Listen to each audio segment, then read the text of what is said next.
In today's episode, I want to explore some different dimensions of the critically important virtue of hope. Stay tuned.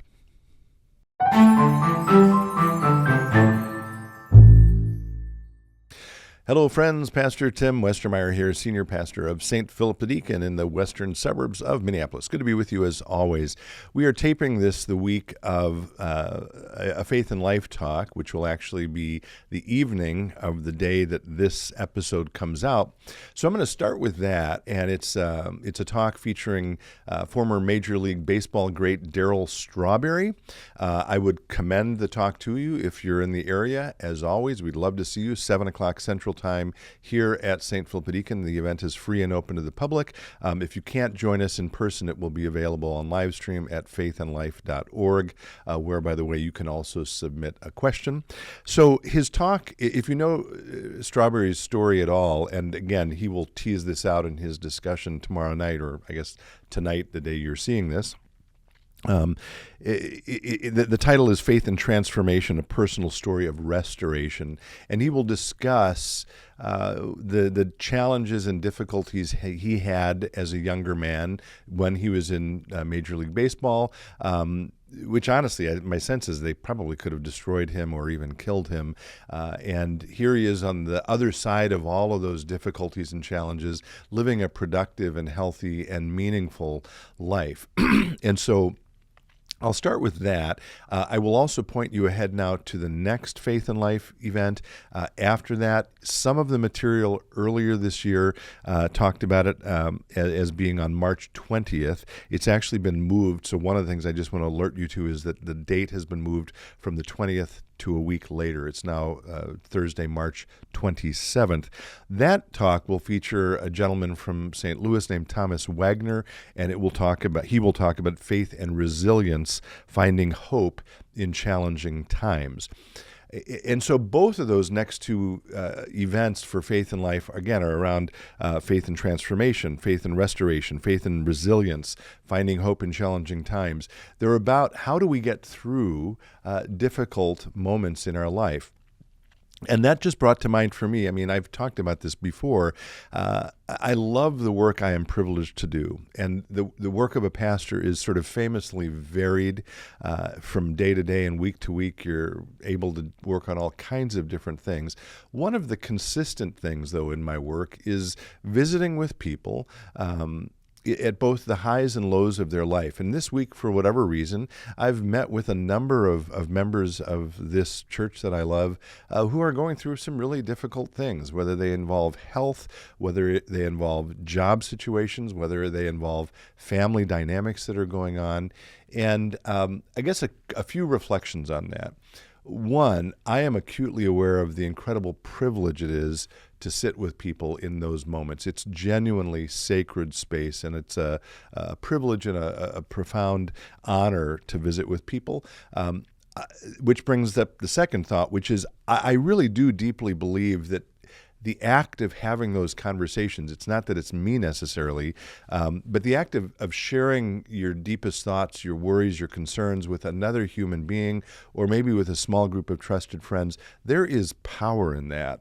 And there is healing power in that. And it allows, what's the line? A burden shared is a burden halved, as in a burden that you share with someone else is cut in half, because now that other person you're inviting to sort of carry some of that burden with you. I hope that makes sense. So I guess at some level, this episode is about if you find yourself in your own life struggling with something, and by the way, turns out that's going to be 100% of us at some point in our life, then I would encourage you, allow someone to carry some of that burden with you and for you. Share that burden with someone so they can do that. And then the final thing I guess I would say is, and this maybe sounds obvious, but I think, again, it's important to state obvious points sometimes, is that our faith absolutely has something to say about this question of going through difficult times, having challenging times. And ultimately, I talked about this with some of the people I met with this week, actually. You know, we are a resurrection people. We are a people of hope. And if, as we believe as Christians, not even death can destroy the life we share with the God who loves us, then nothing else can destroy that relationship of love that we have with that God either.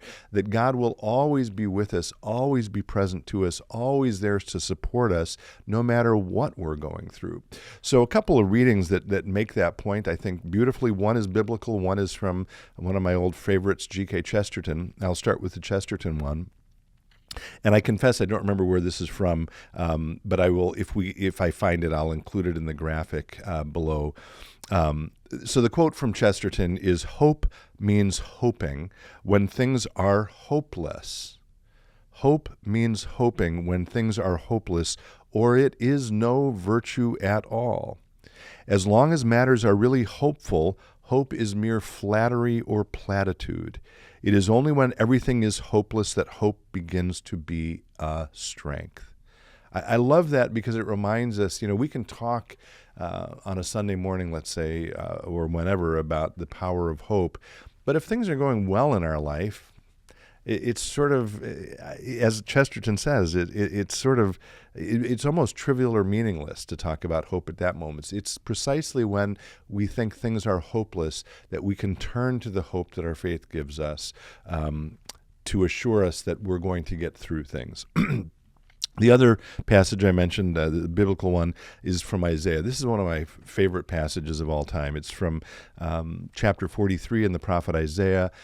And this passage reminds us, again, I'm repeating myself, but that's okay, that God is present with us in all things. And in the poetry of Isaiah, the various challenges and difficulties and struggles are sort of identified poetically as going through the waters or the fire, but they refer to any kind of difficulty. Again, I talked about some of the people I met with this week.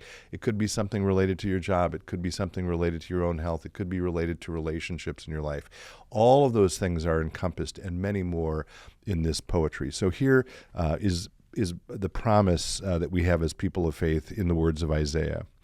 "But now thus says the Lord, He who created you, O Jacob, He who formed you, O Israel, do not fear, for I have redeemed you. I have called you by name. You are mine. When you pass through the waters, I will be with you, and through the rivers they shall not overwhelm you. When you walk through fire, you shall not be burned, and the flame shall not consume you.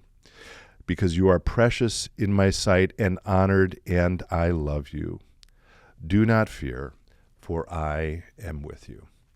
I hope you can receive those words as the incredible, unbelievable promise that they are today. And I will see you at the next Faith or Life, or a couple of Faith and Lives. And until next time, as always, be well, stay in touch, and God bless.